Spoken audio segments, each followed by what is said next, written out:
Hey, this is Mo Lunsford at Union Grove Lumber Studios. And this is the Shed Geek. We want to welcome you to today's episode. Okay, welcome back to another episode of the Shed Geek podcast.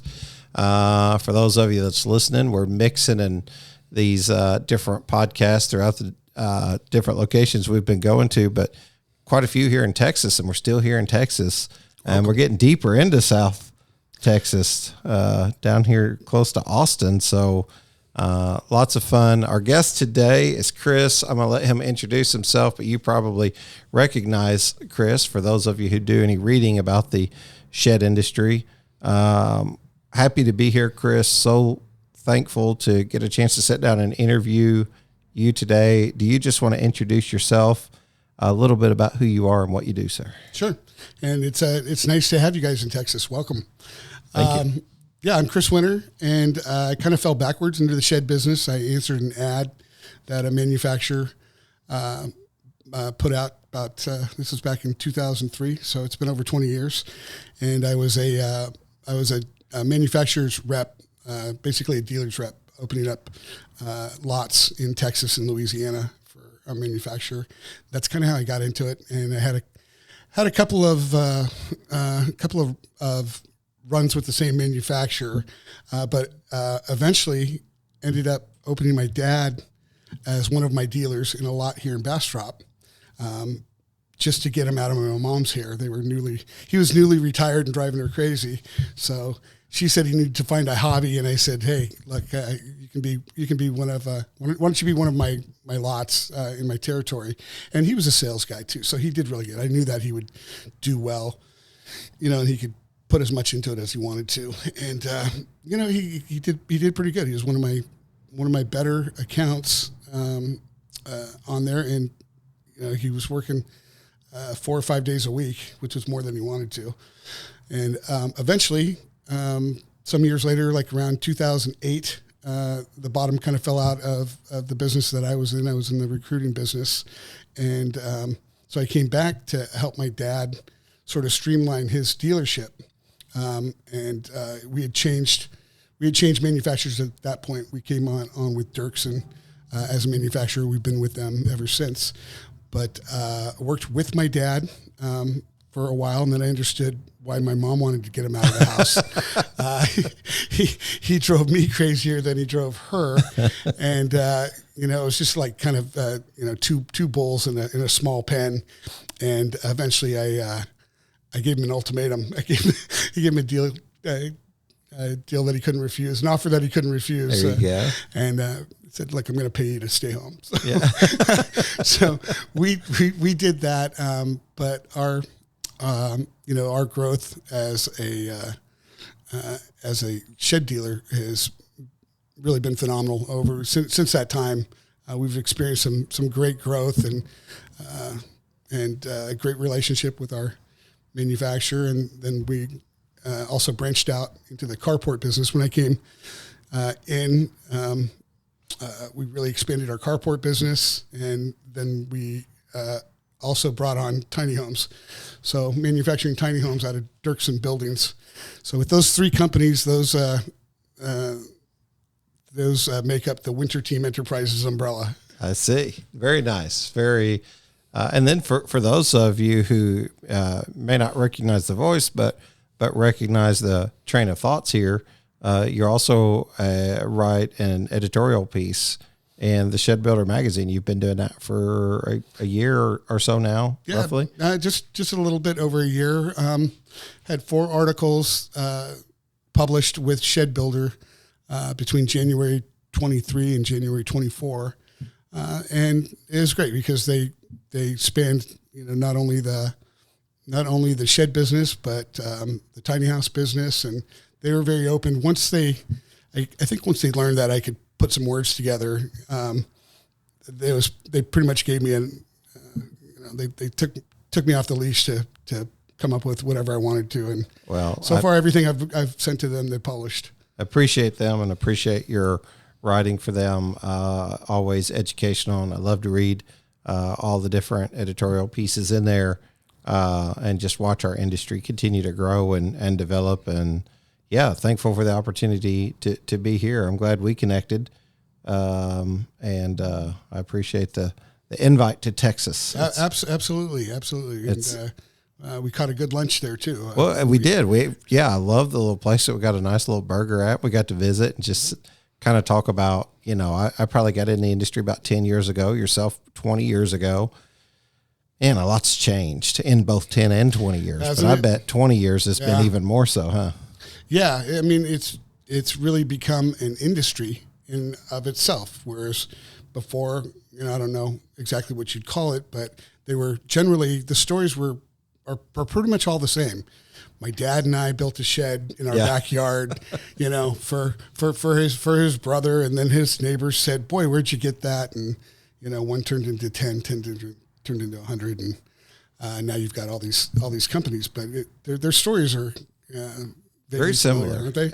You're right. They are eerily similar. And what happens, I think, a lot of time is just that. I think it's, enterprise that you want to create for yourself. A lot of times that happens. Second generation guy comes along, and if dad's not done with his career yet to be able to hand over the business, it's, hey, we can go start a shed shop. We understand what to do, how to do it. Mm-hmm. But man, back when you were starting, you said back early 2000s, man, there wasn't a whole lot of territory reps and people going out and like opening up shed lots. And there was a few names maybe out there associated, but then all of a sudden 10, 12 different manufacturers now, at least in probably 50 miles or 100 miles. Yeah, I'd say that's a pretty fair estimate. Yeah. The first company that I worked with, I think, really pioneered the industry in a lot of ways. When I look back at, how they started and how they grew, same thing. Dad built a shed with his son and sons, and then it took off from there. But these guys, I think, were, as far as I know, they were the first ones to go multi-state and say, hey, look, we've got a template. Let's see if we can copy it and do it here and here and here. And they went out and looked at manufacturing facilities and then put together sales forces. And they didn't have a lot of competition, which was their downfall, I think. In fact, I think I heard recently that Cook has sold.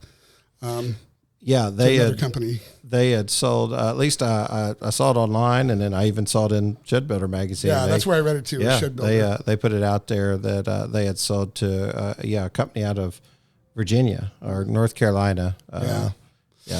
It's kind of wild how things. Yeah, definitely changed. They were a big name there. I grew up actually just south of them. They started in '86. I think my brother bought a cook shed at one point and sold that to Deanna's father. I got a really good story about that, Chris. If you've never heard it, we were the original. For those that follow the Shed Hauler page, we were one of the 250 guys.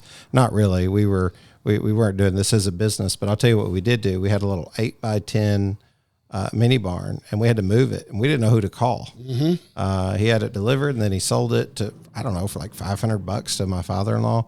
But what we did have was four-wheelers, and four-wheelers you could hook a chain to, and we had enough of them that we drug that thing down into the driveway.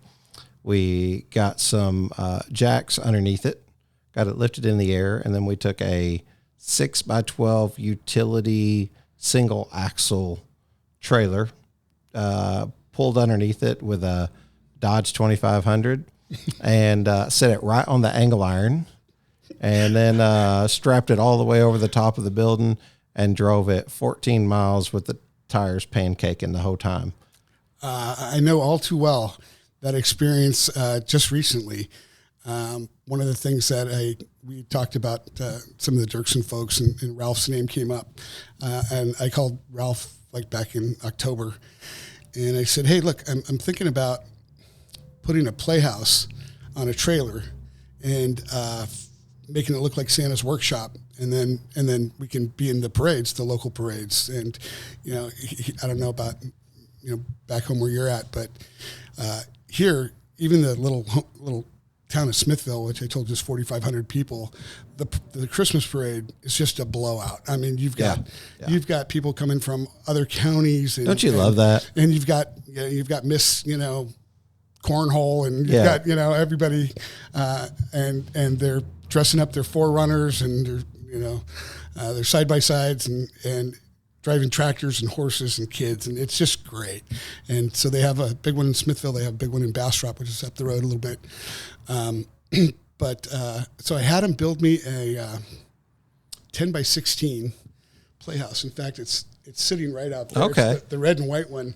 Nice. Over Still there. got the candy cane. Yeah. And, we really decked it out with lights and everything else. And then to go the extra mile, I dressed up as Santa Claus. Nice. And I had been growing my hair and my beard out, the whole time. So by Christmas, I had this big beard and, the white hair and everything else. And then my wife joined in as Mrs. Claus.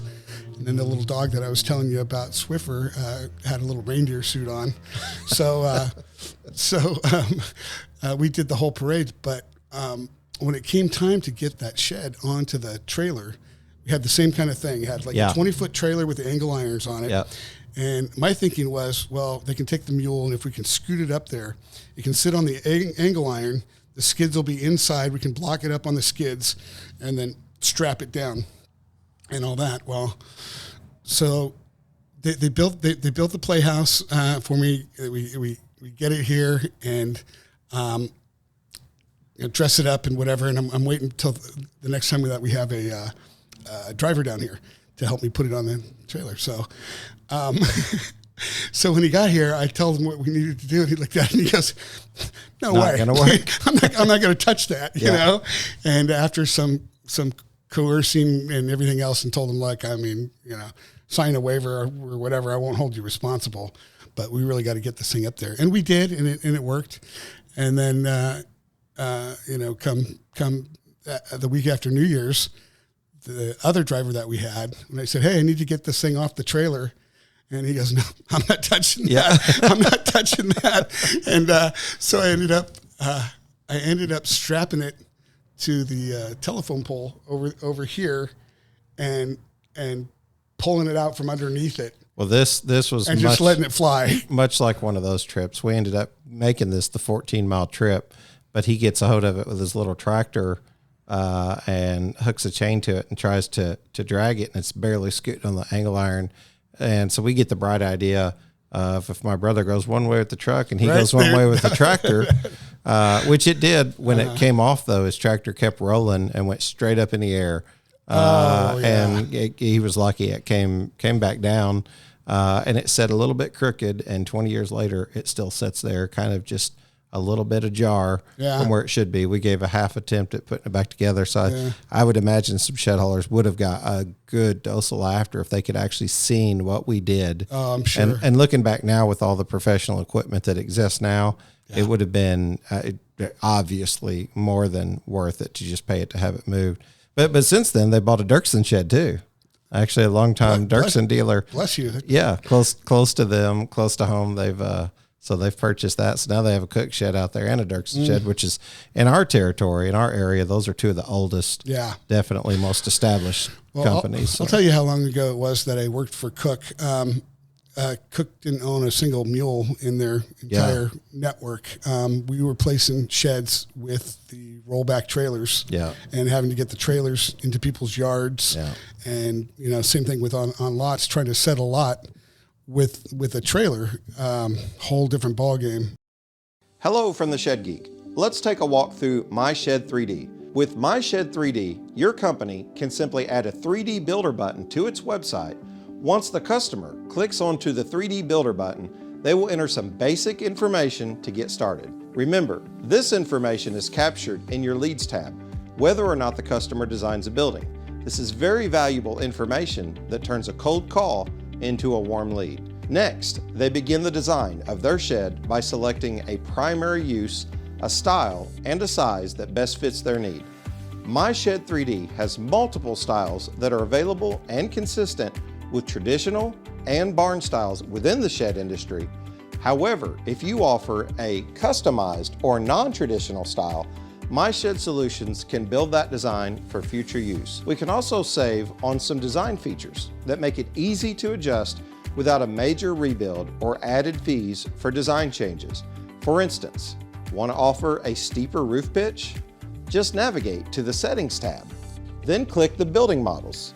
Click Edit Building and just enter the new roof center height and the design changes will reflect on this style option. This will save you thousands versus traditional design changes that need to build a whole new style to match your design. From here, simply choose the style, siding, and color.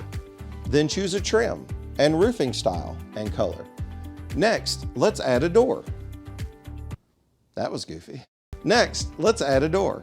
It is required to add a door to move forward with the design, as at least one ingress-egress option is necessary. Then add some design changes for personalization. Maybe some windows, or a porch, or some interior shelving. Next, just click Save Design and the customer will receive an automated text with all the features of the design to the email address entered at the beginning. From here, they can edit the design, view the details of the design, pay now to order the shed, or click Rent to Own to complete the necessary steps to purchase a shed they designed with My Shed 3D. The design enters the admin panel as a quote, and this is where the manufacturer can update the progress of the design once a deposit is taken. My Shed, from design to delivery, we have you covered.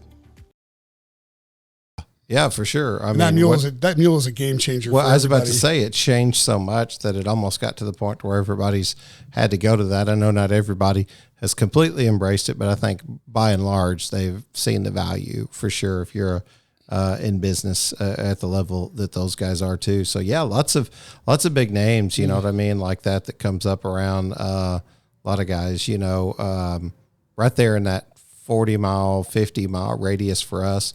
Just a lot of these, I don't know if I should call them big box stores. I don't know how they want to be called, what they want to be called themselves. So we don't want to call them the wrong thing. But I mean, Dirksen and Graceland's home office are close to there. You know, Cook, they're in Southern Illinois, and then you know, of course, Old Hickory's down in Nashville. Premier is over in Fulton. I mean, those are, you know, Where's Fulton?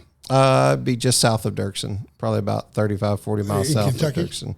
Yeah, there's a Fulton, Kentucky, and Tennessee. Okay. Actually, it's right on the border. So, and then I mean, there's just so many others. I mean, Summits come out of there, EZs come out of there.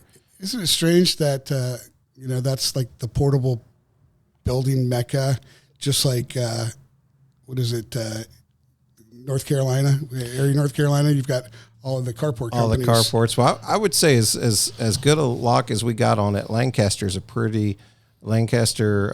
Pennsylvania is pretty darn big, you know, shed center, maybe even the oldest and most established shed capital. We definitely have, it's not as much as sheds as it is like a lot of corporate mentality that comes out of there. But I mean, even like the Joey lift there in Anna, being made, and then Cardinal there in Carrier Mills.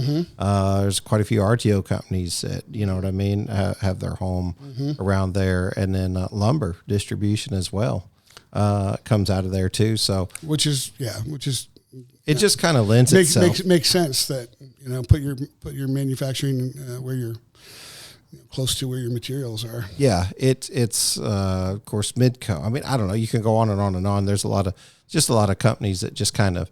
There's a lot now. I can tell you that. Yeah, it's changed. It's changed so much from what you started in 20 years ago, and I started in 10 years ago.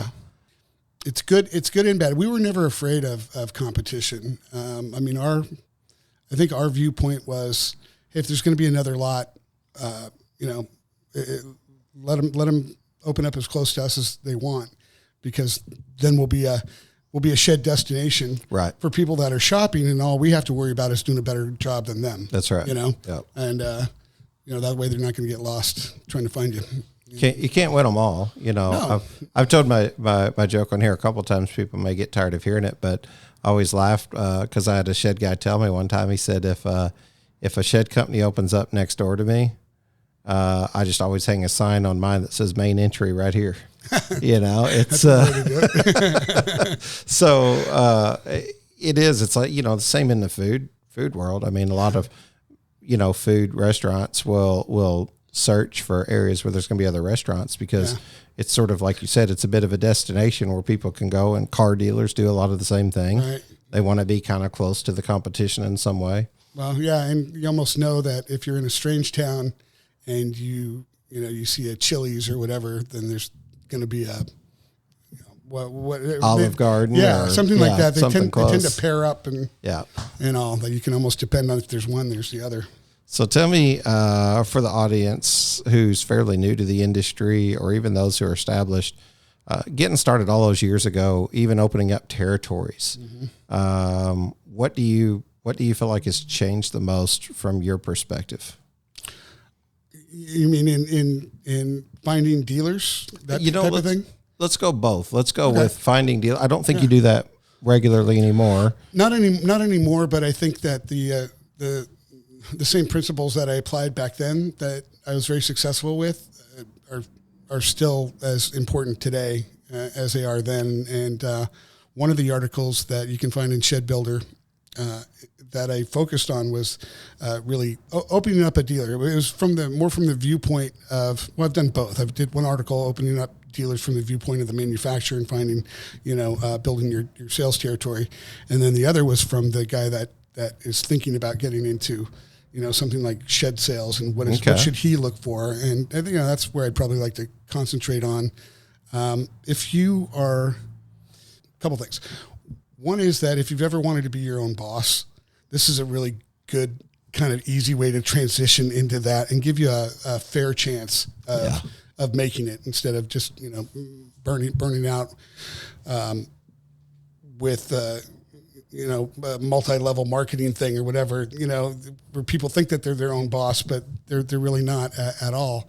Or if you find that, you've aged out of a trade or whatever, you don't, especially sales guys. And that's what I was. I was a sales guy for my career. And you started to find that your sweet spot was really somewhere around 40 years old, 40 to 45, where you had all this experience, but you still had, stamina and everything else. And then once you turned that corner, your market value just started to plummet. Yeah.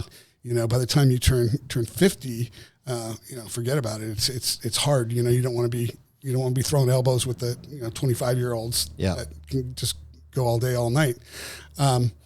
So in that regard, this was a great opportunity that I never would have seen had I not been in the manufacturing end of it. And opened up dealers and saw how that works, and then got my dad involved and was able to kind of take both of our experiences and put them together and grow successfully. But as far as the nuts and bolts of it go, if you've decided to do something like that, I think the first thing that you probably want to do is go shop some lots, go find out who's doing it and where they're doing it, and be a shed shopper and see how you're treated and what you like about what this guy says or that guy says, or what you like about the product itself, and that's going to give you kind of a background of who maybe you want to get involved with, what companies you want to get involved with, and then finding real estate. A lot of folks. I see some dealers are able to put something on an existing property or an existing business, or they're able to lease a piece of property, and that's what we did at first. We didn't have any highway front acreage or anything, so we looked for vacant lots where nothing was going on. I mean, there was no business there, because you don't want to spend all of your income on rent on the lot. So you look for the deal, and it's pretty lucrative if you can find a couple of acres, enough room to be able to put enough inventory on there and move it around, where that landowner, it's not making them any income. You say, hey, look, I know I can only offer you $500 a month, but at the end of the year, that's $10,000 that you didn't have before. Well, I almost want to dig in there a little bit too, because there is a struggle if you're a consignment dealer sometimes.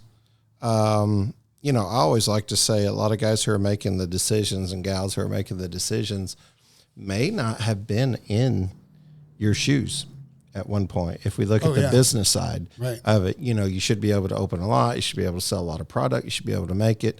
And I mean, honestly, if you're a consignment dealer, for say like Dirksen, for instance, I mean, they're putting a big investment in you. You know, Absolutely. they're bringing a lot of inventory to you already. That as is a dealer. That's what's really special about the shed industry that I found, and that which really brought me to it, and had me seriously consider it and sink my feet in. Where else can you get a company to put, $500,000 of inventory on your lot that you didn't have to pay for? Yeah. They're going to give you, sales materials. They're going to give you support. They're going to do all that, and it's not going to cost you anything. Yeah. And then their commission splits are very reasonable. I just can't really complain about them. I was in real estate for about 6 years before I got into sheds, and you might grind it out. You might have a listing that you had to fight for and spend money on and market yourself and, make all these investments plus all the money that you put in just keeping your license current and everything else. And, you're going to get a full commission might be 3% on a sale. And if you're new, you're splitting half of that with your broker. And before you know it, I mean, you really have to turn some properties to do that. Well, I can make as much money selling one shed as some realtors can for marketing a home for 6 months and selling it. So in that sense, it's a good business to start with very little in your pocket. And on top of that, I mean, how do you feel dealers receive that? Because it is a different model. There's no skin in the game, and I don't know all the ins and outs of Dirksen or any other competitors, even some that we've mentioned here already. I don't know the complete ins and outs of it, but let's just assume that, by and large, they're investing this money into you, like you said, $200,000, $300,000, $400,000, $500,000, and you're paying lot rent. Let's look at both sides of the puzzle there.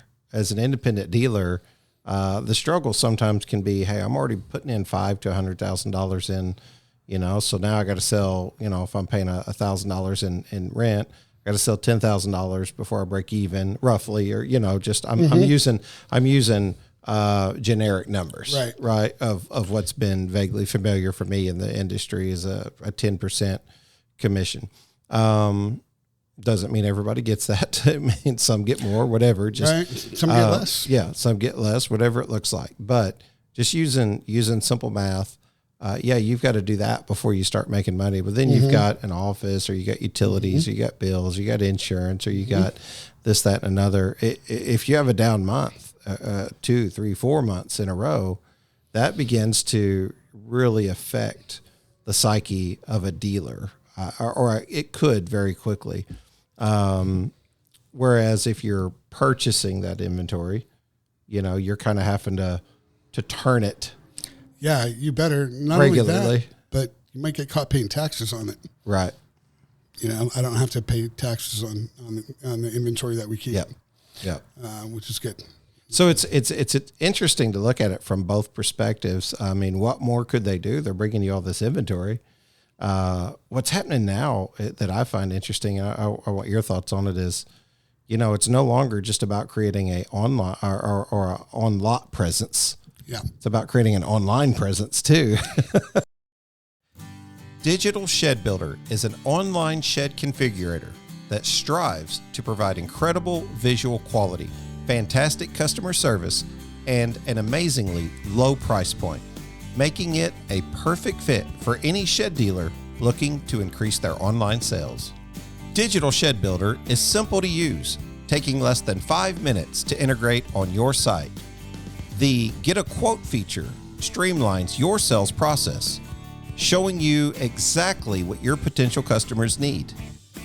They offer a highly customizable experience that accurately represents your brand and unique shed offerings, working with you directly to set up everything you need in a configurator. With no extra startup cost, no lengthy contracts or commitments, and no hidden fees, Digital Shed Builder has been created with quality, simplicity, and affordability in mind. You really better, make your investment there. And It's not unlike a lot of businesses, but I found that the more money that I made in this business, the more I had to spend. It really did, and you've got levels of, well, I can reach my comfort level working this many days and investing this much money, but I'm gonna max out there. It's not gonna, I might have a good month, I might have a bad month, and hopefully they'll cost average, over time, and I'm still able to make my house payment and my lot payment and all of that. But as you get bigger, now maybe you have to stay open more. Maybe you're up to 6 days or 7 days a week. Now maybe you're having to hire, another salesperson. Yeah. And then what's that going to cut into your income to do that, and what do you offer them that it's going to be good enough to keep them, hungry? So there's different levels. And, after 20 years, I'm still trying to figure out what the next level for me is and how to get there, because I have, I've taken just about everything that I can do pretty much by myself.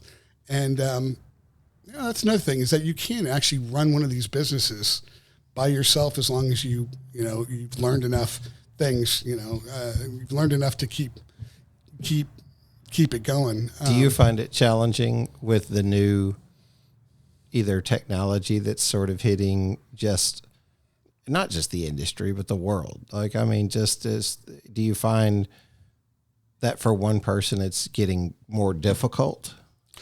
No, it should get easier, but again, that goes into the investment type of thing. And, give you carports for example.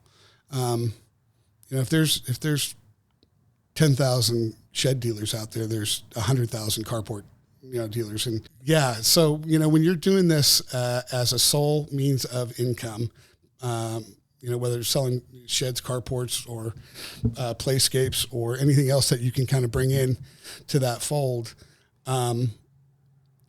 everything that you add takes more time and more money to market and to get out there. But like with the carport business being so competitive, and not only are you competing against other dealers like yourself that are just selling carports, but you're competing against a bunch of manufacturers too, because a lot of these manufacturers are putting up sites like my carport site. You don't know that it's American Steel Carports.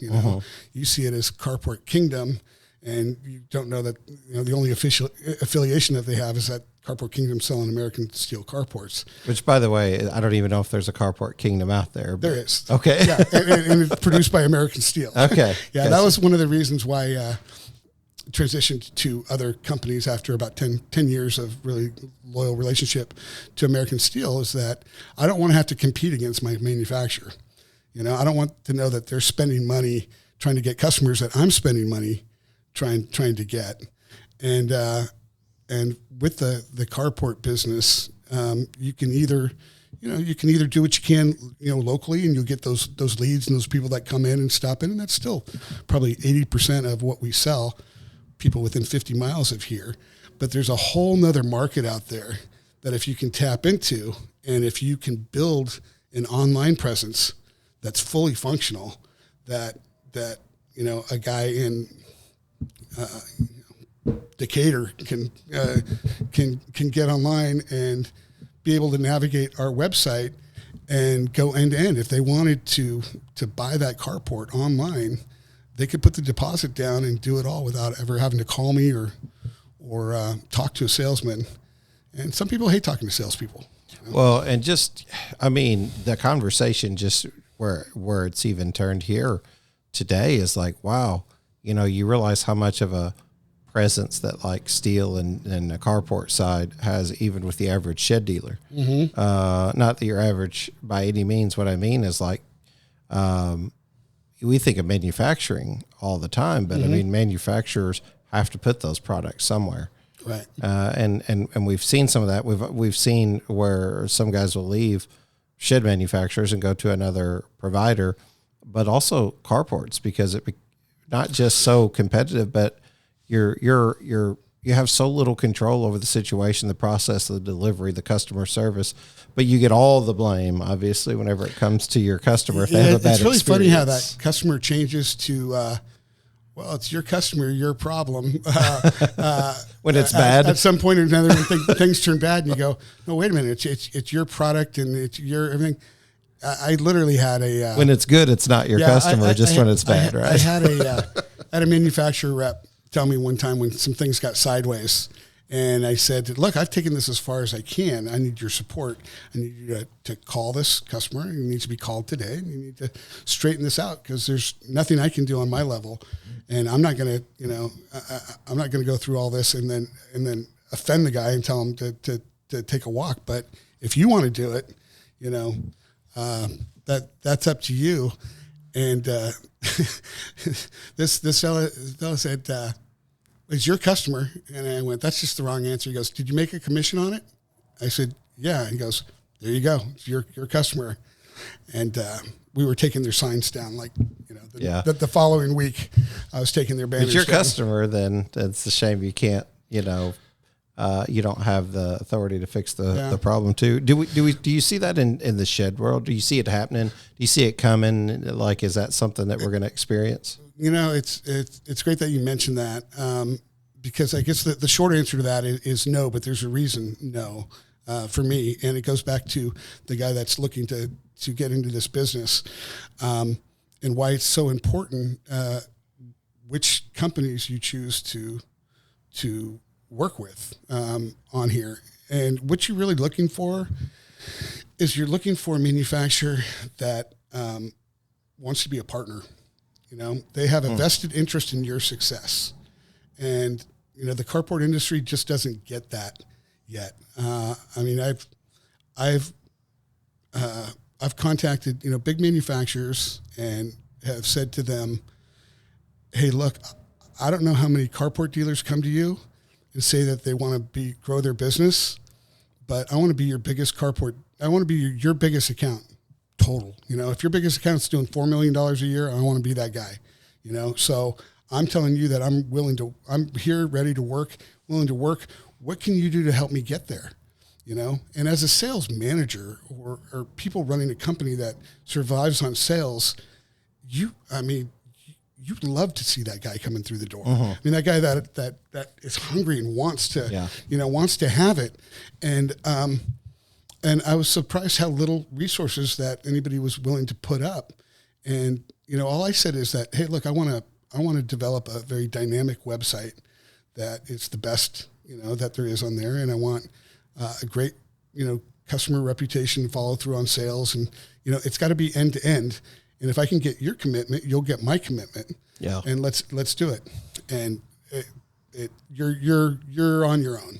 I mean, you're on your own. It's rarely that I see a manufacturer rep on the carport side come through the door, except for the ones that want me to sell.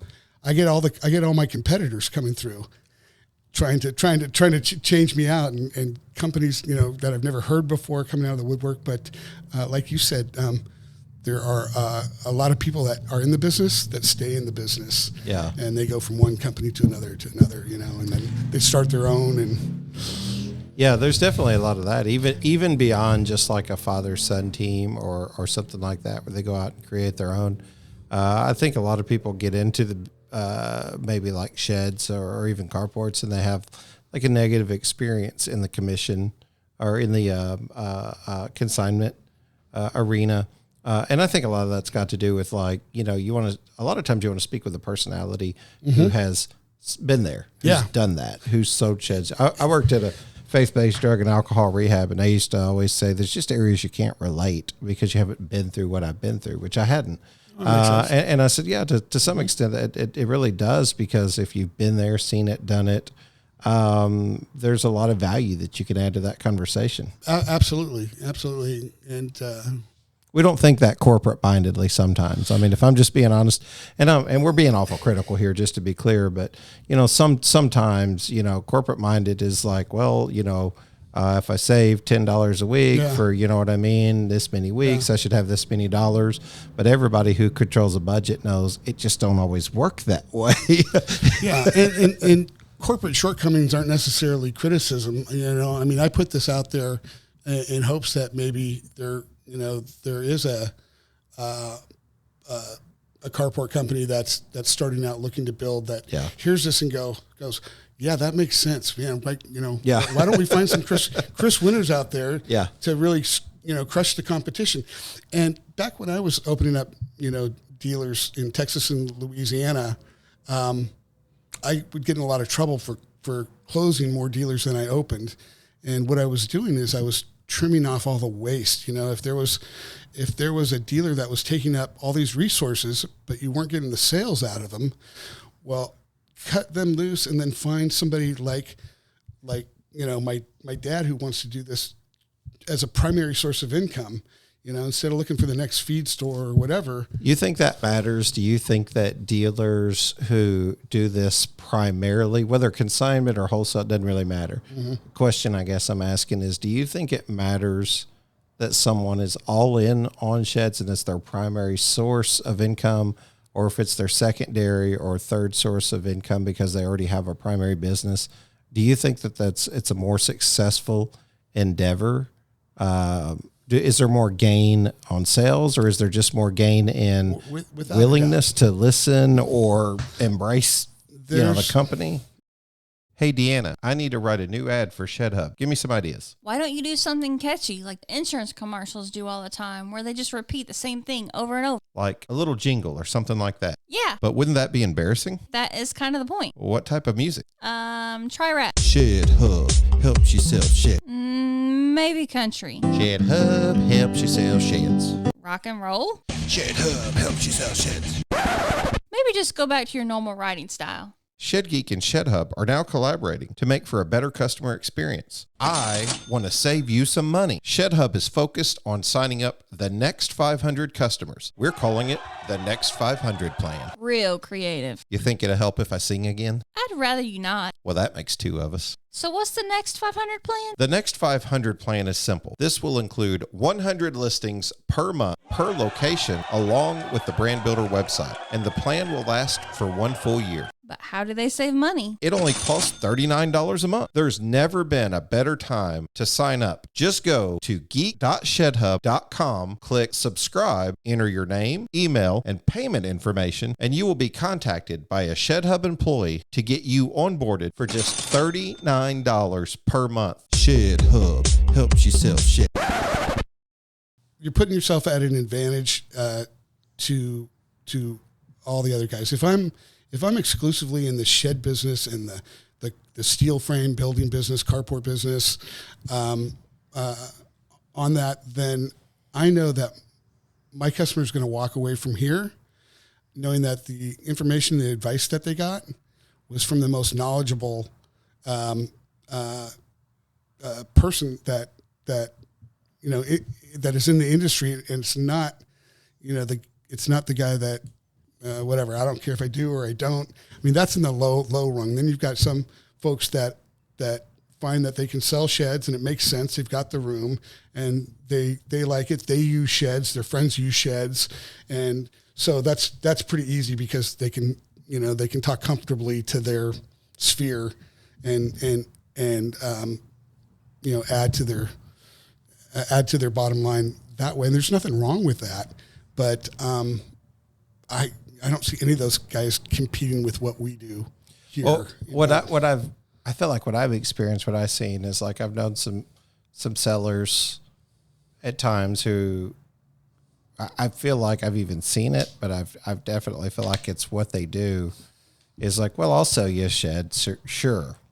Yeah, I'll say if there's no resistance, if it's not difficult, if it's easy, and this becomes all easy money. But then there's a lot out there that have switched over and made it their primary business where it wasn't initially because they began to see the opportunity in it because they embraced it.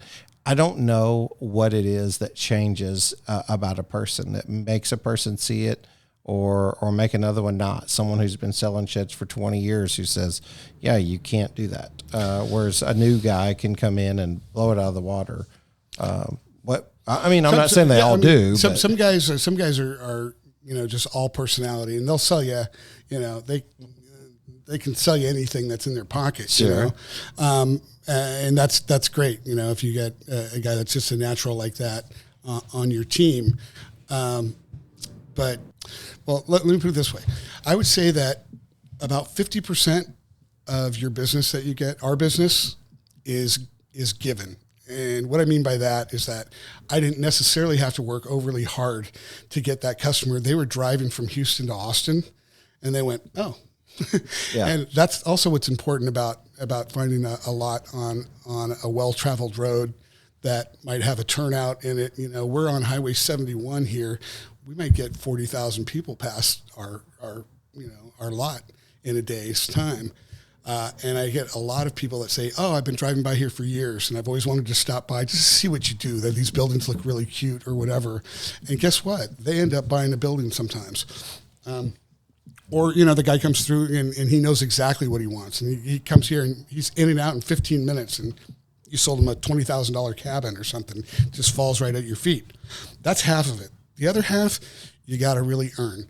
And what that means is that, if I get a phone call from, let's say I get a phone call from Vidor or Denton or something, one of these towns that's 200 miles away, right?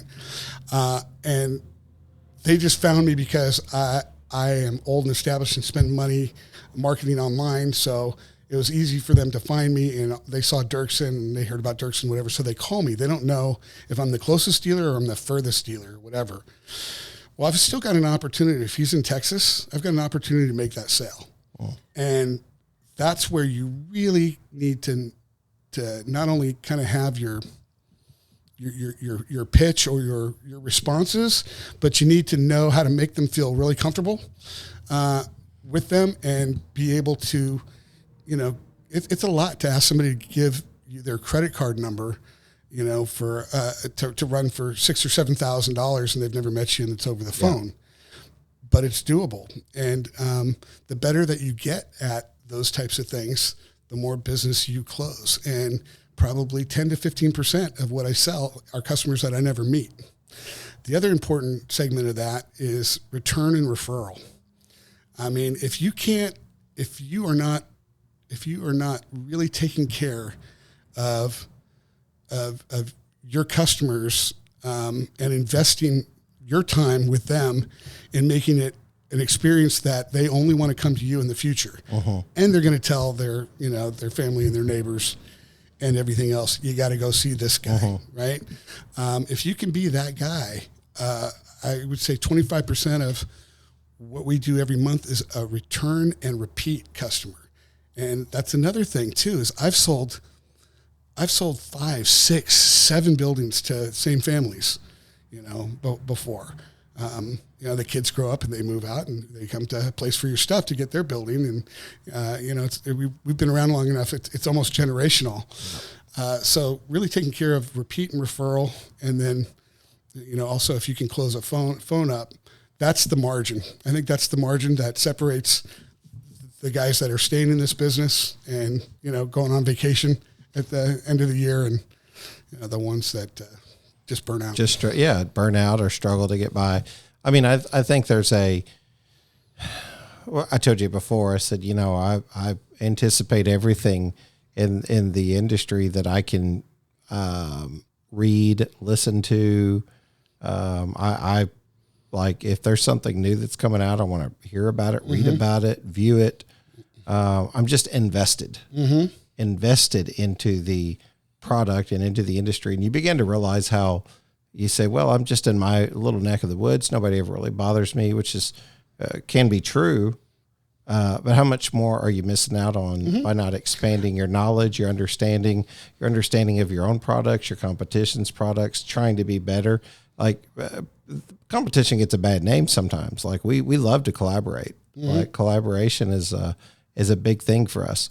But competition's a very valuable thing in the sense that it makes you sharper, it makes you better. Otherwise, we'd never improve. Yeah, it does. I mean, either grow or stagnate and die. Yeah.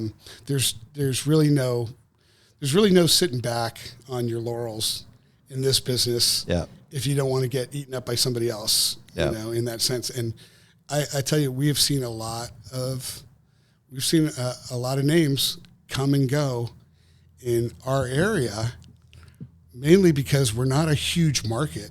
Okay. But man, it's hard to sell against us. Everybody's been here. Everybody's been here at least once. And, Cook has got their a plant based out of here. So they're easily seen. But then outside of that, there were only a handful when we got started. And there's only a handful today in our market. Now, I'm not saying, hey, there's lots of everybody come here. Come move to Bastrop and put this guy out. He seems to be awfully full of himself. But you have been doing it for 20 years. You develop skills over that time, and it seems like you've done that well for a place for your stuff. Doing the cabin work that you guys have done, and even doing the metal structures and things that you guys have done. Switching gears here before we close up, believe it or not, we're like close to 50 minutes. Isn't it crazy, Rolls Chris, by. Yeah. how whenever, and it's easy, right? It's when you enjoy talking to somebody about something Yeah. that you're interested in, Yeah. and you enjoy, you can it doesn't spend feel like a struggle. You can It spend just- all day doing it. Yeah. I say all the time. I always say we need to do a follow-up episode. And a lot of times, so stay tuned for part 2. That's right. Yeah, that's right. We need to do we should just do something regular once a year, every 6 months. Something I don't know, but when it's easy conversation and it is, you're passionate about it. It's easy to talk about. But 50 minutes does go by really fast. Yeah. Who is Chris? If I were to just ask the question, so many people may know you from reading your articles in Shed Builder magazine, but how'd you get started? Where did you come from? Where did you, I know we're doing this backwards. This would normally be at the beginning, but Sure. You said you actually moved to Texas years ago. So what's your previous experience before this? I grew up in the Sonoma County wine country of Northern California. There were vineyards and big wine labels up and down my neighborhood out there, and eventually I got into wine and spirit sales. I moved to San Francisco and worked for a pretty fair-sized distributor, calling on accounts in San Francisco, selling them all their liquor and wine and all that, and stayed in that industry for about 11 or 12 years. Eventually ended up working for the biggest winery in the world, which is the Gallo Brothers, and they were opening up a real specific high-end line of wines, which for Gallo was unheard of, So it was a real tough sell, and they brought me on to do that specifically. And after a while, I met a girl in one of my old accounts in San Francisco, neighborhood bar. Showed up there, and a real cute gal behind the bar. Got to know her, ended up engaged, and she was from Texas and had been living in San Francisco for about a year, and just didn't like the weather. Didn't like certain things about it, and she said, "I think I'd like to live somewhere else." And I said, "Well, we can pretty much live anywhere. I can sell wine, whatever, anywhere. Where do you want to go?" And we looked at a few different places. She said, "Well, I grew up in Austin. I really like Austin, and I'd been there a couple times before. I said, all right, let's make it Austin." So we were married, and 2 weeks later packed up and put everything in a little U-Haul and hauled it behind my Volkswagen Jetta, and barely made it here, and got a little apartment. And then after a while we got some ranch property out here, and I got out of wine sales and transitioned into tech. Had a lot of buddies at that time. This is around 2000. And I had buddies that I'd grown up with that were killing it. They were making mad money, in software and, firmware and that kind of thing. I didn't get all the way to finishing getting my college degree. So I had some disadvantages and getting on with, really structured companies that, you couldn't get through the door unless you had this or that and whatever. But I took a run at a couple of tech companies, a couple of .coms here in Austin. And back then, it's when all the IPO, pre-IPO things were really on fire, and all these companies were coming out of nowhere. And so the two that I worked for were fairly similar in saying, look, we're not going to pay you guys anything, but we're going to give you these mad stock options, and you're going to be like the Google and the Yahoo guys that, you put your 5 years in and you get vested. You're going to retire on that. So basically, it was slave labor for a couple of years, and both companies ended up, selling off, and all the C level guys made out like bandits, and all of us, were left with empty pockets. And it was that time that I was really kind of struggling with what am I going to do? What am I going to do now? I've got a new wife. I'm going to have a baby coming pretty soon. Don't want to get back into this, back into that. And it was just dumb luck that my parents moved from California to Texas to be closer to us. And like I said, my dad was driving my mom crazy being newly retired. So she made him get a job, and he found this ad in the paper and then told me about it. And I ended up, working for Cook. And everybody has a shed story. That's what I love. Crazy is that even though I wasn't learning anything about sales from Cook, in fact, I was teaching more than I was learning, I was hugely successful at it, which, spurred me to it. I liked the relationship, between the customer and the dealer and manufacturer. And I thought that I had some really keen insight on how to work on that level and motivate people to bring them from looking at a shed or thinking about it to buying one. That's a big step. It is. Everybody has a shed story, and I like to say it's sometimes telling your story is easier than you think, and sometimes you'd be surprised at what other people will glean from it. The word says iron sharpens iron, so I believe that it's good for us to build community, and sometimes you can do that with a pen and paper, typewriter. Sometimes you can do that with your voice, and I think we do our best to try to make everybody welcome. So if you're looking to come on, just watch for our newsletter, watch for Facebook, different things. We'd love to tell your story, whether you're a shed seller, shed manufacturer, shed hauler, shed supplier.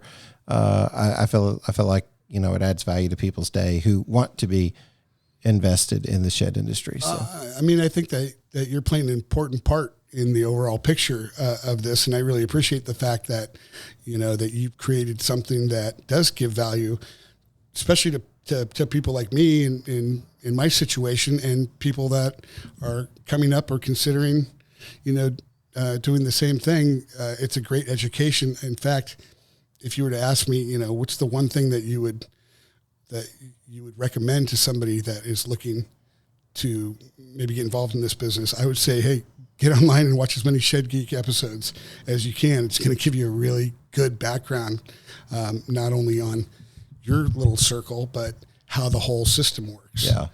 Man, I appreciate that. I can't say thank you enough for that. I'll send you a check. You just have to give me the address, but I do appreciate that and having you on as a guest today. I want to turn the mic around. That way we've got a little bit of time just left. Do you have any questions for me? Shed related, faith related, podcast related, family. It doesn't matter. Full transparency. You be the host for a question or two. What would you ask, if anything? Are you a dealer who sells multiple products at your shed lot? Are you tired of sifting through clunky or overcomplicated softwares to simply sell a product? If so, it's time to call Cal. Consumer Aligned Logistics is the affordable, simplified, and scalable solution for your shed, carport, or even RTO company. We are partnered with Idea Room and Shed Pro for configurators and have multiple RTO partners to choose from JMag to Heartland to Shed Geek Rentals and Scott's RTO. And if your partner isn't listed here, just ask. we are happy to add more. Give us a call at 425-359-3279 or visit calcanhelp.com. That's CALCANHELP.com. Shannon, where do you Chris? see yourself in 5 years? Oh, well, at this rate, I think probably about the same weight that I have been. Maybe where do you want some. Shed Geek to be? What do you want to create out of this? What do you want it to become? Yeah, good question. What would be the panacea for you? Well, so my passion is first and foremost this, right? It's building the relationships. I'm a community guy.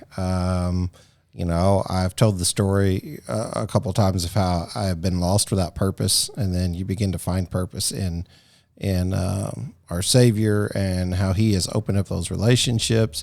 And there is a business aspect to it, just the same as it takes money to run a church, takes money to run everything else, right? So we have to do that, and that's the only part that gets kind of a little bit sticky. Is if you serve the industry that you also represent. Don't get me wrong, I'd love for someone to, Spotify to go throw a big dollar amount at it, but they just don't care about the shed industry like they do, like they do the Rogan material, right? Like we're not that guy. We're not reaching those audiences. Yeah. So for me, we have to work in this industry, but we did do the marketing, the RTO, and I think eventually I would like to do a consultation leg. And those to me would be the three legs to help hold up the Shed Geek brand. But my passion is to really just be able to let those things spur forward my ability to travel with my family, stay at these RV parks and these shed lots around the country, that's a meet nice people and build community, move the kingdom forward through those conversations, encourage people, be encouraged myself through speaking with them. So the podcast is really my baby. It's what I love to do. Yeah. Like I feel like if I struck it rich tomorrow and somebody said, go do something you love to do, I'd be like, man, I don't know. I like to fish. I like to play baseball. I like to ride 4-wheelers, but I love doing this. This is fun to me. I like the idea. I like the idea that you're building products underneath your podcast as well. And you never know which one of those might be, the real home run, or they might all be, or they all, work with each other to elevate, all of them. But it just shows that, you're passionate in more than just being a voice online and all that. Yeah, it's definitely not about, ego, because it's easy to seem that way if you're, you know what I'm saying? I do know what you're saying. I just laugh at myself, because we do like the industry and we do like what we're doing, and somehow or another we find a way that it's interesting and trying to make it interesting. Ego should be a part of ego shouldn't be a part of it. We used the term shedlebrity whenever it first came out, and we were like, we want to interview all these guys that I see as like a shedlebrity. Yeah. Right. And then all of a sudden people come up and they're joking and they're like, oh, Mr. Shed Geek, you're known by everybody. And I'm like, oh man, I'd really not rather get that rumor started. Right. I see my service as interviewing you guys as something I genuinely enjoy to do. So that's like, why it works. Yeah. I don't want to be, I definitely don't want that. Don't put me on a pedestal that I'm probably just going to fall from. So it makes sense. And, you touched on something else that I'm just going to share that I think is very important. And, regardless if it goes in line with your faith, or regardless of your faith, or, whatever lack thereof maybe, it is still one of the most important things, I think, and I'm going to get sidetracked for a second. That's okay. One, I want to jump in and say, let my fellow shed people know that there's no shame in sheds.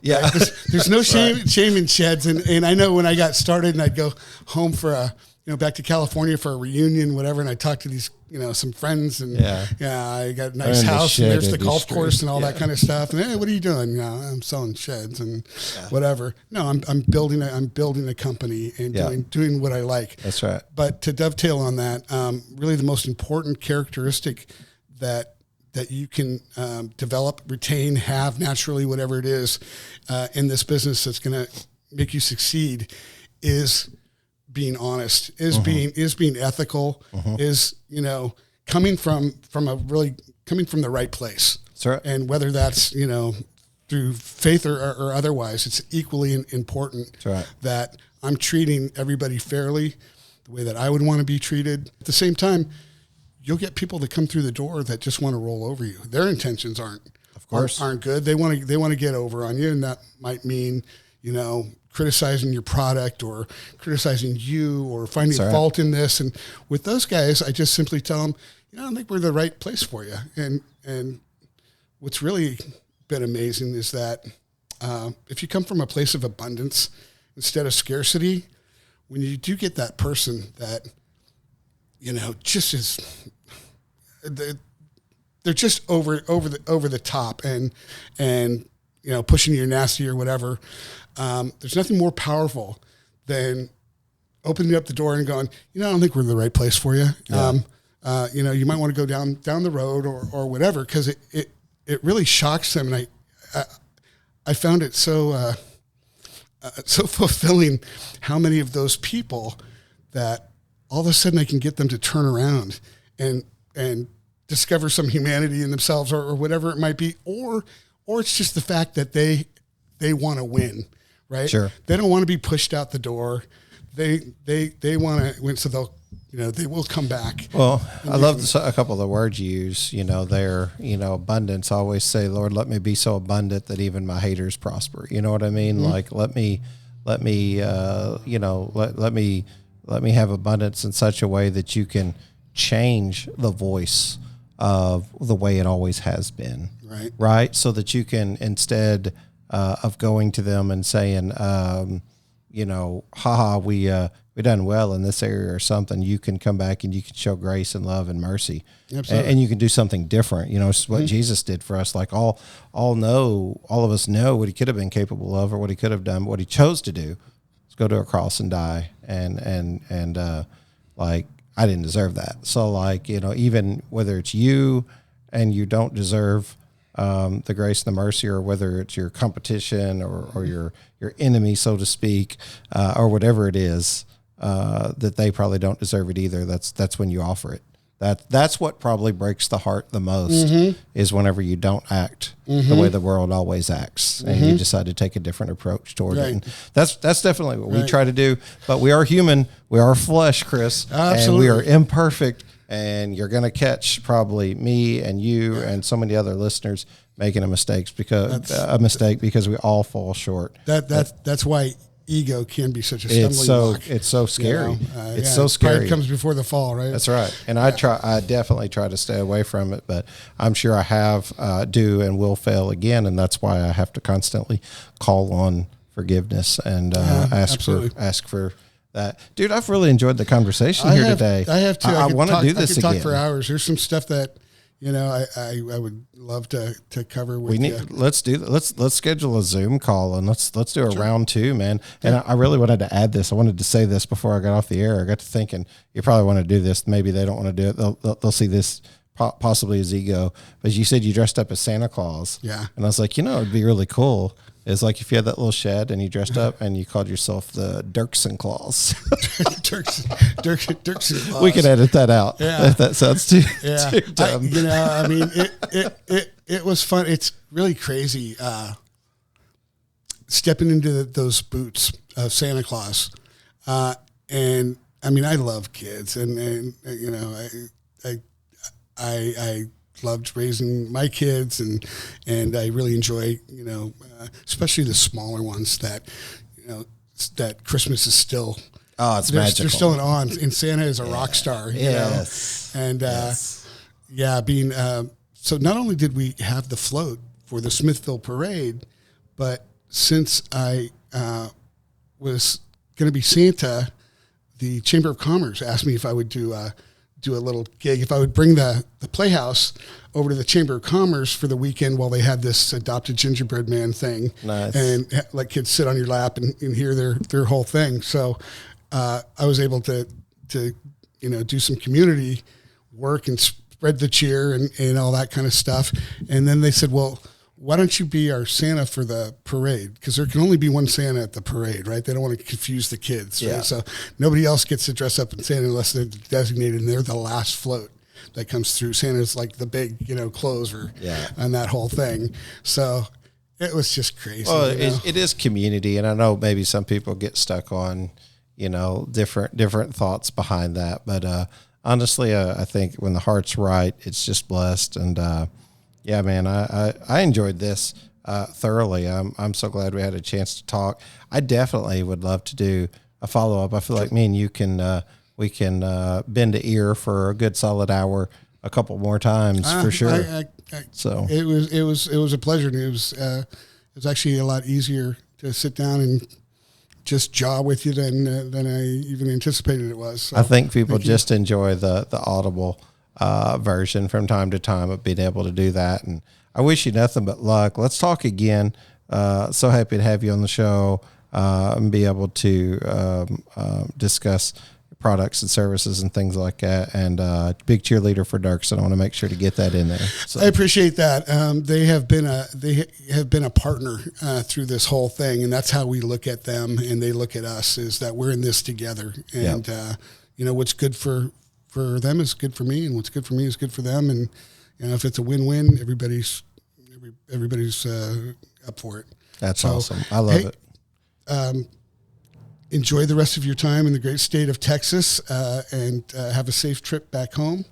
And I look forward to the next time. Yeah, let's do it again. All right. Thanks so much. You're welcome.